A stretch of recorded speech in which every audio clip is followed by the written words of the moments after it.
Hello friends, welcome to Bankers platform. So friends, today we have come again with new set of questions for CIB exam. So friends, please like this video and share this video with your friends who are preparing for CIB exam and subscribe to our channel if you have not subscribed.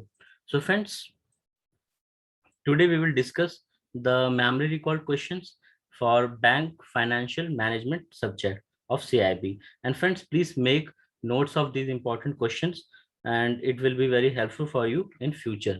And these memory recall questions are asked in the previous CIB exam. So friends, in this we have also the most expected questions also. So it will be very helpful for you. Let's start with our first question. Our first question is, calculate TT selling rate for GBP INR if USD INR is 43.85 and 87 and GBP USD is 1.934549. A margin of 0.1% is to be loaded. So friends, you can pause the video and you can solve this question and you can come to the right answer. So our options are 85.0114, 84.8841, 85.2614, 85.0614. So here you have to calculate TT selling rate for GBP INR. So let's see what is the right answer of this question. I hope so you all would have calculated this, and the right answer is A, that is 85.0114 rupees. So friends, how you can calculate this? So friends, here you have to see TT selling rate you have to get. And here this is a question related to cross currency. So here 1 GBP is equal to 1.9349 USD. This is given here as it is given. GBP USD rate is 1.9345 oblique 49. So first portion is friends, this is for buying and second one is for selling. First is for buying. This first portion you have to consider this one for buying rate and this portion is for selling rate. And now what we have to do, 1 GBP is equal to this. From here we have received this figure and now you have to multiply this with this. As you know, for selling we have to take this second rate 87. Second rate we will take. So friends, what will happen, 1.9349 multiply 43.87 and plus margin is there of 0.15%. So 0.15% is this. So this is the margin required. Okay. And when you will multiply these both, so it will be this 84.8841. And then you have to calculate the 0.15% of 84.8841. And then you will get this figure, that is 0.1273. And then your answer will be 85.0114. That is A. So this will be the right answer for first question. So I hope so you understood. Friends, this type of numerical questions are asked in the exam, so it can give you 1 marks. So you should practice this, and it's not very difficult, but if you practice 10-20 questions, it will be very easy for you. So let's see next question. Question number 2. Interest rate risk is a type of credit risk, market risk, operational risk, all the above. Let's see the right answer, and the correct answer is B, that is market risk. So interest rate is a type of market risk. Let's see next question. Question number 3. Normally, who will request for the confirmation of LC from the conforming bank? So our options are exporter, importer, opening bank, advising bank. So let's see what is the right answer. The right answer is C, that is opening bank. So friends, the bank who is opening the LC, so that bank will request for the confirmation of the LC from other bank. Let's see next question. Question number 4. Dash risk can be controlled by putting in place state-of-art system specified contingencies. Our options are sovereign risk, country risk, operational risk, systematic risk. Let's see the right answer. The correct answer is C, that is operational risk. Let's see our next question. Question number 5. If floating interest rates based on one benchmark is swapped with floating interest rate based on another benchmark, it is called as dash swap. Our options are financial swap, coupon, currency, index. Let's see what is the right answer. And the correct answer is D, that is index swap. Okay, let's see next question. Question number 6. If word about is written in LC, letter of credit, amount of bill may differ from LC amount dash percent. That is called tolerance limit. So how much will be the difference if about is written? So our options are plus minus 5%, plus minus 10%, plus minus 15%, plus minus 20%. Let's see the right answer, and the correct answer is B, that is plus minus 10%. If about is written, then there can be a difference of plus minus 10% in the amount of bill. Let's see next question, question number 7. What are the important documents called for under the letter of credit? Pick up odd one. So here you have to pick the odd one. As you know, important documents for LC, what are those? So you have to pick which is not correct. Our options are invoice, bill of lading, letter of confirmation, packing list, wait list, and other documents. Let's see the right answer, and the correct answer is C, that is letter of confirmation. So this letter of confirmation is not required as an important document for letter of credit. Let's see next question, question number 8. A company incurs cleanup expense of 5,000 on December 30. The supplier invoice states that the 5,000 is due by January 10, and company will pay the invoice on January 9. So company follows the accrual basis of accounting, and its accounting year ends on December 31st. What is the effect of the cleanup service on the December balance sheet of company? So our options are asset decrease, liabilities increase, no effect on owner's equity, none of the above. Let's see the right answer, and the correct answer is B. So there will be increase in the liability of the company's balance sheet. Let's see next question, question number 9. In case the bill is not retired or paid within this within the period, the issuing bank will crystallize the liability on 10th day at dash. As per the latest directive, this period will be decided by each individual bank and make policy in this regard. So friends, here you have to tell when the bank will crystallize the bill. So which rate will be applied? Our options are bill selling rate, bill buying rate, TT selling rate, market selling rate. Let's see what is the right answer, and the correct answer is A, that is bill selling rate. So in this case, in the crystallization of the bill selling rate will be applied. So this on 10th day, it's not compulsory, it will be on the 10th day. It can be on any day, as it is written as per latest directive. This period will be decided by individual bank. Let's see next question, question number 10. What does working capital gap means? Our options are excess of current asset over current liability, excess of current asset over current liabilities other than bank borrowing, excess of current asset over current liabilities including working capital term loan, D, none of these. Let's see what is the right answer, and the correct answer is B, that is excess of current asset over current liability other than bank borrowing. Let's see our next question, question number 11. Export bill realization should be done in how many days?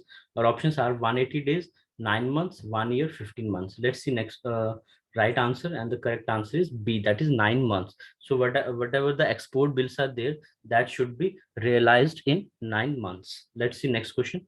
So friends, before next question, if you want the live class on CIB, so we can have the live class on the weekends, and also in some working days also we can have in at night. So friends, if you want the live class, so you have to write the that we want the live class in the comment section. So in last video also I have mentioned this thing, and we only got 10 comments, 10-15 comments were there, so we could not go for the live class. So friends, we need minimum 100 comments should be there.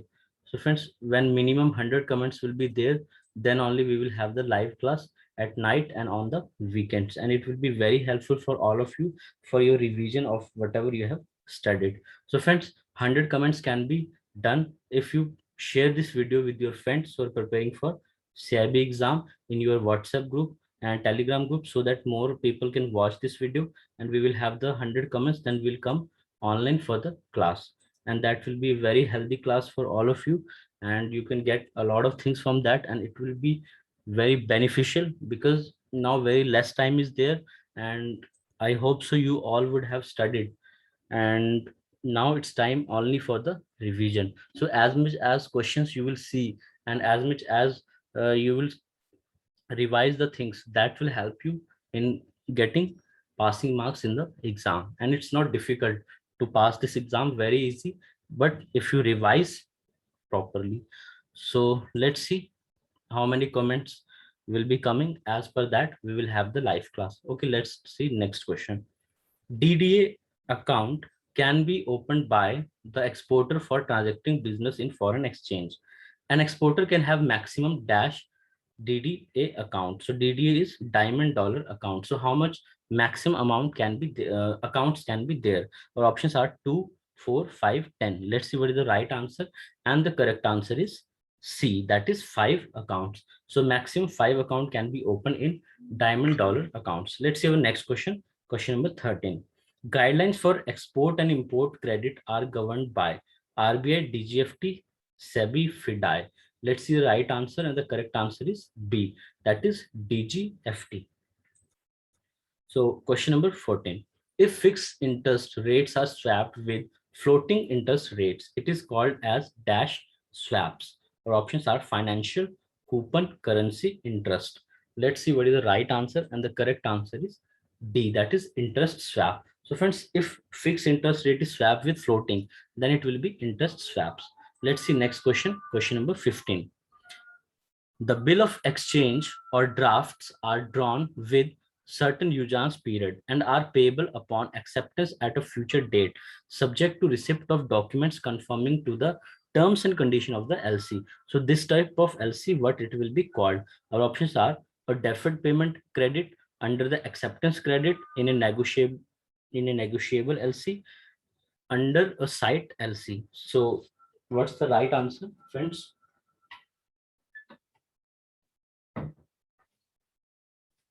So let's see what the right answer, and the correct answer is B, that is under the acceptance LC. So LC which is under acceptance, in that when all the things are as per the terms and condition, then payment is done. Let's see next question, question number 16. So general guidelines for CD, that is certificate of deposit issuance. So here friends, you have to find which is the odd one, which is not a general guideline. Our options are CDs shall be issued only in dematerialized form and held with the depository registered with Securities and Exchange Board of India. CDs shall be issued in minimum denomination of rupees 5 lakh and in multiples of 5 lakh. Thereafter, the tenor of a CD at issuance shall not be less than 7 days and shall not exceed 1 year. CDs shall be issued on a T+1 basis, where T represent the date of closure of the offer period for issuance of the CD, and none of the above. Let's see what is the right answer, and the correct answer is none of the above. So friends, these all are the guidelines. This first, second, third, fourth, these all are the general guidance for issuance of CD, that is certificate of deposit. Let's see next question, question number 17. This is also related to certificate of deposit only. For CD, primary issuance and secondary market trading hours shall be between dash on a business day or as specified by the Reserve Bank from time to time. So friends, you have to tell what are the trading hours for the certificate of deposit. Our options are 9 a.m. and 5 p.m., 9:15 a.m. and 5 p.m., 9:15 a.m. and 3:30 p.m., 9 a.m. and 4 p.m. Let's see what is the right answer. The right answer is A, that is 9 a.m. and 5 p.m. So friends, all whatever the certificate of deposits trading is there, whether it is a primary issuance or secondary market trading, so it will be between 9 a.m. and 5 p.m. Let's see next question, question number 18. FCNRB accounts are permitted to be opened in dash freely convertible currency. So friends, what is FCNRB? So you have to write the full form of FCNRB in the comment section, and in how many currency we can open this FCNRB accounts. Our options are 5, 7, 8, 10, and none of the above. Let's see the right answer, and the correct answer is E, that is none of the above. Because friends, earlier we can open the FCNRB only in 5 freely convertible currency, but now the FCNRB accounts are now permitted to be open in any freely convertible currency, and the commonly used currency are USD, GBP, Euro, JPY, AUD, and CAD. So now in any freely convertible currency it can be opened. Earlier it was restricted to 5, so this you have to remember. Let's see next question, question number 19. Broad guidelines and procedure, Exim Bank own commercial lines of credit. So friends, lines of credit, Exim Bank is there and it gives the lines of credit. So Exim Bank, since its inception, has been extended LOCs to various countries to promote export of Indian projects, products and services. Under the LOCs extended by Exim Bank to oversee financial institution, foreign governments, regional and national development bank, and commercial banks, Exim Bank finance all items eligible for being exported under the foreign trade policy of Government of India. So the credit period of these LOCs are generally up to dash years, and the LOCs typically carry LIBOR link interest rate. So friends, here you have to tell what is the credit period, what is the credit period of these LOCs.